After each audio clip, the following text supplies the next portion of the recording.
남편과 저는 소개팅으로 만났습니다. 회사원이라고 들었어요.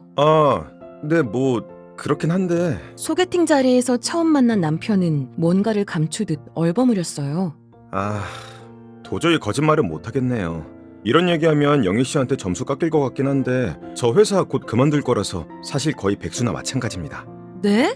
이직하시는 건가요? 아니요, 홀로서기를 해보려고요. 어차피 요즘 세상에 평생 직장은 없잖아요. 월급 모아서 집 사는 것도 불가능한 세상이고요.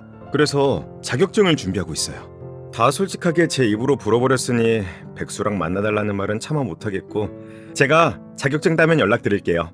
그 말을 끝으로 그 남자에게서는 어떤 연락도 오지 않았습니다. 사실 다 핑계고 내가 마음에 들지 않았던 거겠지.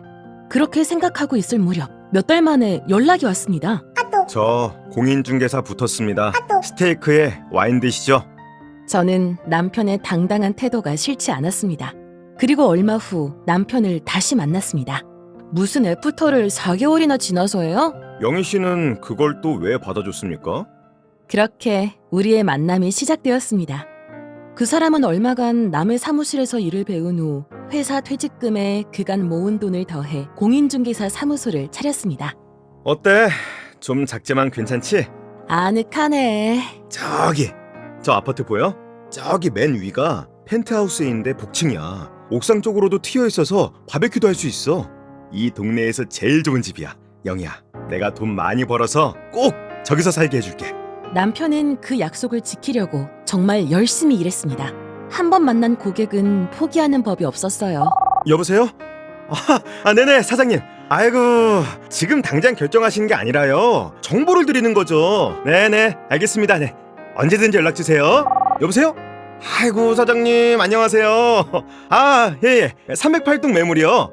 집에서도 일을 손에 놓지 않았습니다.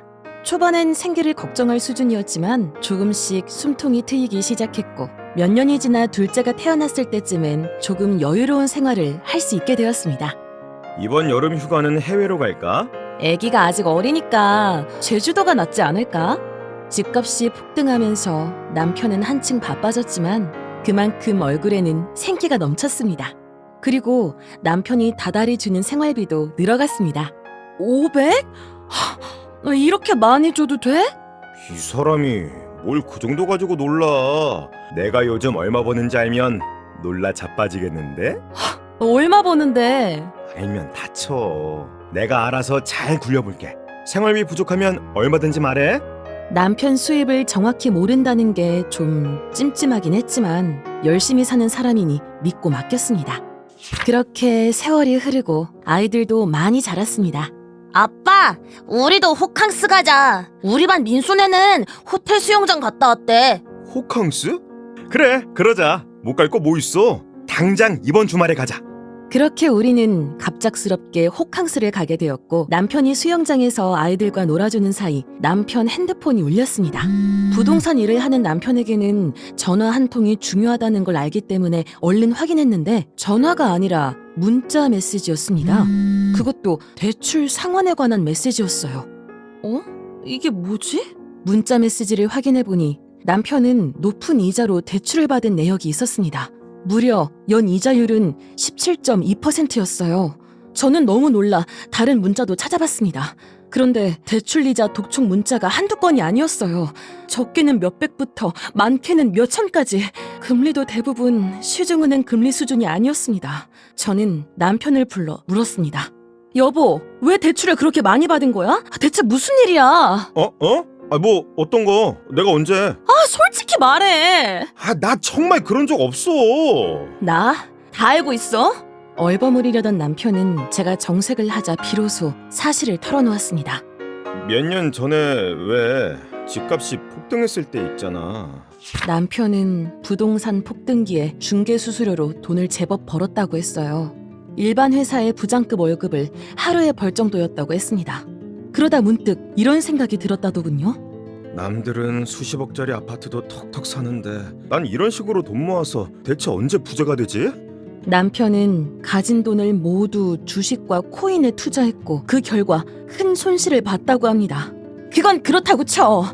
이 대출은 다 뭐야? 손해를 봤으면 있는 돈만 날리는 거 아니야? 왜 빚이 생겨? 아니, 사람이 당하고 어떻게 가만히 있어? 복수를 해야 할 거 아니야, 복수를! 뭐? 생각을 해봐. 수업료만 내고 빠지면 그게 얼마나 바보야, 어? 그래서 코인 하려고 대출을 받은 거야? 그것도 이렇게 많이? 이제 드디어 진짜 승부를 낼 차례인데 총알 없다고 포기할 수가 없잖아. 기회만 잡으면 그깟 대출 한 방에 다 회복할 수 있어. 10배, 100배도 터진다고.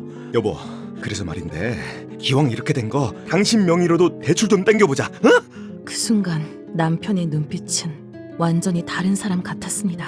저는 그 길로 아이들을 데리고 친정에 갔고 남편은 그런 상황에서까지 이해할 수 없는 변명만 늘어놓았습니다. 아니, 이게 그렇게 화낼 일이야? 한 방 터지면 다 끝난다니까. 당신이 코인을 몰라서 그래. 인터넷에 코인하고 검색 좀 해봐, 어? 진짜 대박 난다니까.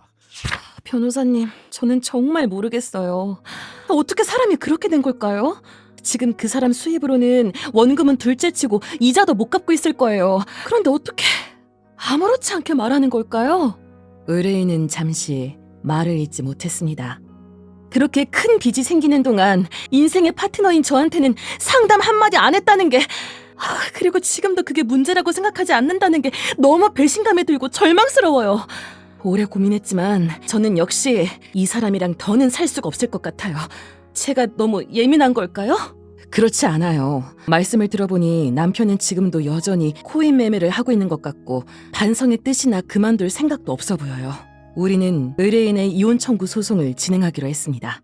저는 이혼을 하고 싶지 않습니다. 솔직히 이게 이혼 얘기가 오갈 만한 일인지도 모르겠어요. 남편은 여전히 상황을 잘 이해하지 못하는 듯 했습니다. 여보, 내가 돈 못 벌까 봐 그래? 내가 부자로 살게 해준다고 했잖아. 당신 남편 좀 믿어보라고. 놔두면 내가 전부 다 갖는다니까? 이러다가 나중에 내가 진짜 대박 나면 얼마나 후회하려고 그래. 그만 정숙하세요. 남편은 아내에게 어떤 상의도 하지 않고 주식과 코인에 큰 금액을 투자한 상황에서 독단적으로 거액의 대출까지 발생시켜 아내의 신뢰를 잃은 상황입니다. 하지만 여전히 코인 매매를 하고 있고 아내의 동의를 얻지 않은 데 대한 문제의식도 없습니다. 이런 상황에서 한쪽에게만 더 노력해보라고 하는 건 잔인한 일이 아닐까요? 나도 그렇게 생각됩니다. 남편은 아내의 정신적 고통을 이해하지 못하는 것 같고 상황을 타개하기 위해 노력할 생각도 전혀 없는 모양이군요. 네? 아니, 그런 건 아닌데. 이혼을 인정합니다. 법원은 아내의 의지에 따라 이혼을 인정했으며 남편이 아내 몰래 독단적으로 발생시켜 의뢰인이 전혀 개입할 수 없었던 대출은 재산 분할 대상에 포함되지 않았습니다. 남편은 재판이 끝나고 아내에게 물었습니다. 여보, 잠깐만! 당신 나에 대한 신뢰가 이렇게 없었어? 어떻게 이럴 수가 있어? 믿고 좀 기다려줄 순 없었어? 믿었어. 계속 믿었으니까 여기까지 온 거고 나를 동등한 파트너로 믿어주지 않은 건 당신이야. 법인 신세계로 우리는 승소한다.